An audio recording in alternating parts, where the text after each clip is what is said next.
ভারতীয় সংবিধানের কিছু কিছু হয়তো ইনকনসিস্টেন্সি আছে, সেগুলো এমন করা যেতে পারে। এটাকে ফেলে দিতে হবে, ছুটে দিতে হবে, নতুন সংবিধান করতে হবে।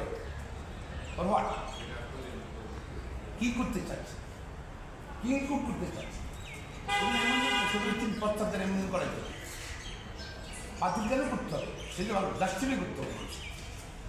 শুধু আমি this is not a subjective matter. সংবিধান একটা চুক্তি, নাগরিকের মধ্যে চুক্তি। সকল নাগরিক ঐক্যবদ্ধ হয়ে আমরা রাষ্ট্র গঠন করছি, রাষ্ট্র আমরা এখন মেনে চলবো, আইন মেনে চলবো, নিয়ম মেনে চলবো। এটি হলো সংবিধান। এখন আমি বা আপনারা বা একটা রাজনৈতিক দল ক্ষমতায় সেই সংবিধান পরিবর্তন বাতিল করা হলে, মানে তাও আবার যদি সাবজেক্টে কোনো উদ্দেশ্য, একক উদ্দেশ্য, যদি একটা সংবিধান কিন্তু যে যতদিন সংবিধান থাকে বারবার থাকে অ্যামেন্ডমেন্ট করতে পারে, কিন্তু ছিল।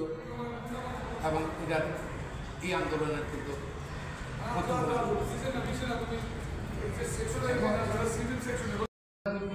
কোনো বক্তব্য দেয়, কোনো সিদ্ধান্ত নেয়, এটি আমার মনে হয় আমাদের যে জুলাই আকাশে কেন্দ্র করে সমগ্র জাতীয় ঐক্যবদ্ধ হয়েছিল, সে ঐক্যে ফাটল ধরবে।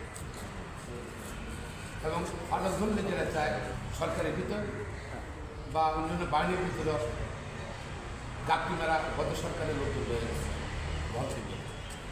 তারাই সুযোগ নিতে পারে নিয়ে কিন্তু অস্ট্রেলিয়াদের সরকার চলে আসতে পারে।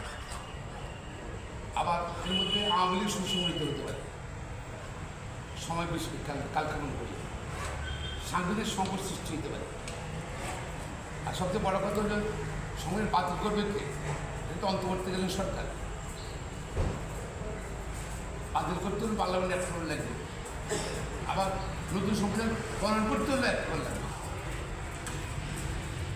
এইসব প্রশ্নগুলো চলে আসবে। আলটিমেটলি